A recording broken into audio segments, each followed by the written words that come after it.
Pemeriksaan API-20E adalah sistem identifikasi bakteri yang digunakan untuk mengidentifikasi spesies dan subspesies dari kelompok Enterobacteriaceae dan batang gram negatif non-Basidius lainnya. Metode ini menggunakan 21 tes biokimia yang terstandarisasi dalam tabung miniatur. Setelah diinokulasikan dengan suspensi bakteri, perubahan warna yang terjadi selama inkubasi diinterpretasikan untuk menentukan identitas dari mikroorganisme berdasarkan pola metabolismenya. Prinsip pemeriksaan API-20E didasarkan pada aktivitas biokimia mikroorganisme, terutama enzimatik yang terkait dengan fermentasi karbohidrat dan katabolisme protein. Kit ini terdiri dari 21 tabung miniatur yang diinokulasi dengan suspensi bakteri. Selama inkubasi, metabolisme bakteri menghasilkan perubahan warna yang terdeteksi, yang kemudian diinterpretasikan untuk identifikasi spesies bakteri dalam keluarga Enterobacteriaceae. Yang pertama, isolasi bakteri pada media MCA, media universal, atau pada BHIA, media selektif. Hari pertama, hari isolasi pada media MCA diperoleh koloni berbentuk bulat berwarna abu. Membuat sampel dari koloni yang tumbuh 0,5 McFarland. Tambahkan air pada mika yang ada sumurannya hingga semua sumuran terisi. Buat suspensi bakteri dari koloni 0,5 McFarland ke dalam setiap sumuran. API-20E test menggunakan pipet atau squid sesuai dengan prosedur pada kit. Tutup perangkat API-20E test dengan mika wadahnya. Inkubasi pada suhu 37 derajat Celcius selama 24 jam. Hari kedua, sebelum identifikasi hasil, tambahkan reagin 1 tetes, SIM 1 tetes ke indol, TDA 1 tetes ke TDA, VIP 1 tetes ke VIP 1, dan 1 tetes ke VIP 2. Tunggu selama 10 menit, identifikasi hasil keseluruhan yang diperoleh. Hasil dimasukkan ke dalam web software API, PRS, Profile Recognition System, untuk identifikasi hasil secara otomatis untuk mengetahui spesies bakteri yang diperoleh.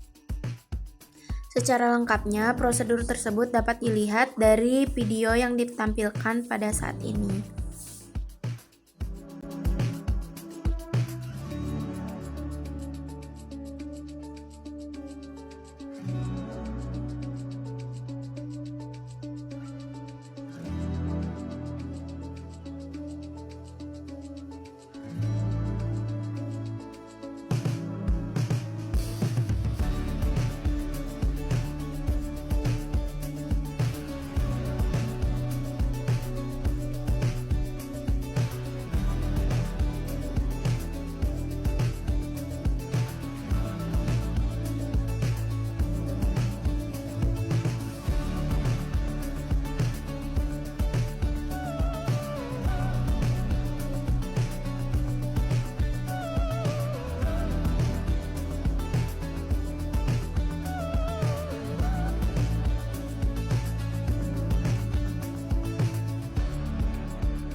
Untuk hasilnya yang pertama ada orthonitrophenol beta digalactopyranoside, hasilnya negatif, colorless atau tidak ada warna.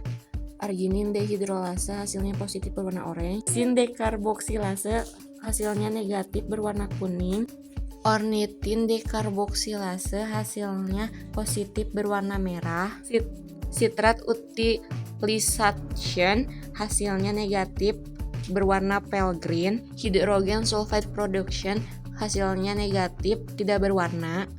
Urease negatif berwarna kuning. Tryptophan deaminase hasilnya negatif berwarna kuning.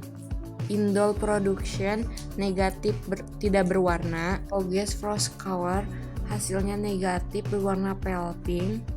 Gelatinase hasilnya positif diffusion of black pigment. Glucosa fermentation hasilnya positif grayish yellow. Mannitol fermentation hasilnya positif berwarna kuning. Inositol fermentation hasilnya negatif berwarna biru. Sorbitol fermentation hasilnya positif berwarna kuning. Ramones fermentation hasilnya positif berwarna kuning. Saccharose fermentation hasilnya negatif berwarna biru. Melezitos fermentation hasilnya positif berwarna kuning. Amigdalin fermentation hasilnya negatif berwarna biru. Dan yang terakhir, arabinose fermentation hasilnya berwarna kuning.